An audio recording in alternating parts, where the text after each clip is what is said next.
कानी बहू। किशोरी लाल जी के बेटे राघव की शादी की बात जगह जगह चल रही थी, लेकिन किशोरी लाल जी को कोई लड़की पसंद ही नहीं आती थी। और उसकी एक ही वजह थी, किशोरी लाल जी का लालची होना। उनको लड़की वालों से मोटा दहेज चाहिए था और इसी चक्कर में एक दिन वो एक बहुत पैसे वाले के घर अपने बेटे का रिश्ता लेकर पहुंचे। उस आदमी का नाम था ओम प्रकाश।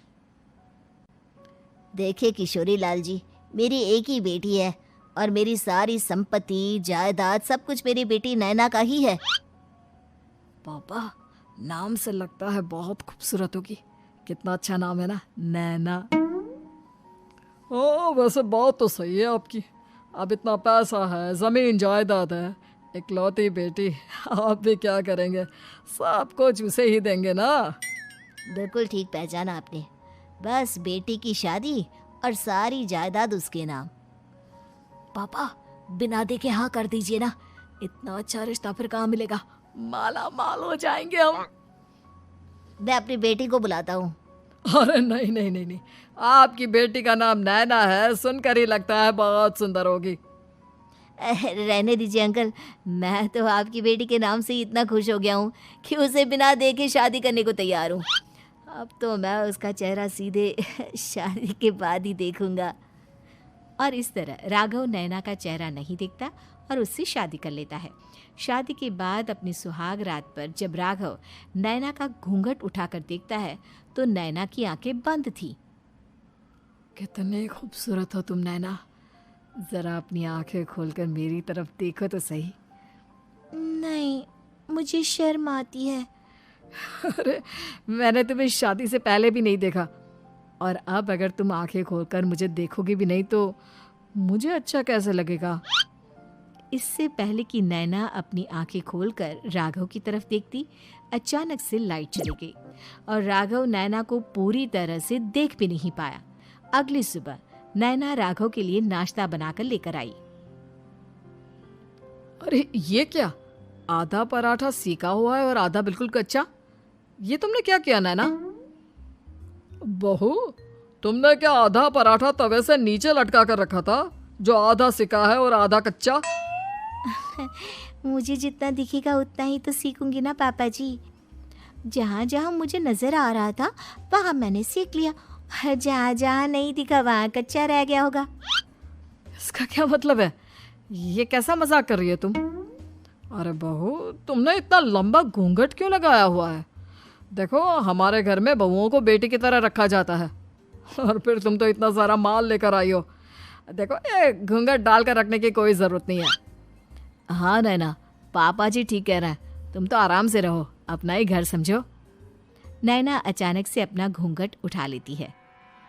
अरे ये क्या पापा, नैना की तो एक आंख फूटी हुई है। नाम से नैना, लेकिन ये तो कानी बहू निकली। मेरे साथ धोखा हुआ है, धोखा। बिना दिखाए अपनी कानी लड़की मेरे संग ब्याह दी। मुझे कानी भी नहीं चाहिए। मुझे अभी ओम प्रकाश जी से बात करनी पड़ेगी। आखिर उन्होंने मेरे साथ ऐसा किया क्यों? अरे, आप लोगों ने ही तो पापा से कहा था कि आप लोग शादी से पहले मुझे देखना नहीं चाहते। अब मेरे पापा पर क्यों इल्जाम लगा रहे हैं? अरे लेकिन उन्हें बताना तो चाहिए था ना कि तुम कानी हो, एक आंख से तुम्हें दिखाई नहीं देता। किशोरी लाल और राघव नाराज होकर ओम प्रकाश को अपने घर बुलाते हैं। पापा जी, ये आपने क्या किया? शादी से पहले बताया क्यों नहीं कि नैना की आंखों में परेशानी है? अरे, आप ही ने तो लड़की देखने से मना कर दिया था। और लेकिन आप बता तो सकते थे। आपको तो हमारी बेटी की प्रॉपर्टी चाहिए थी, वो भी पूरी की पूरी। अब क्या हुआ अगर उसे आधा दिखाई देता है? प्रॉपर्टी तो आपको पूरी मिल गई ना। अरे ये क्या बात हुई? मेरी शादी प्रॉपर्टी से नहीं, आपकी बेटी से हुई है। अब ये तो पहले सोचना चाहिए था, तब तो मेरी प्रॉपर्टी देखकर तुम्हारी जुबान लप लपा रही थी। लेकिन मैं कानी लड़की को अपनी बीवी बनाकर नहीं रख सकता। पापा, कुछ करिए ना आप। हाँ, करता हूँ। देखिए ओम प्रकाश जी, आप हमारे साथ ऐसा नहीं कर सकते।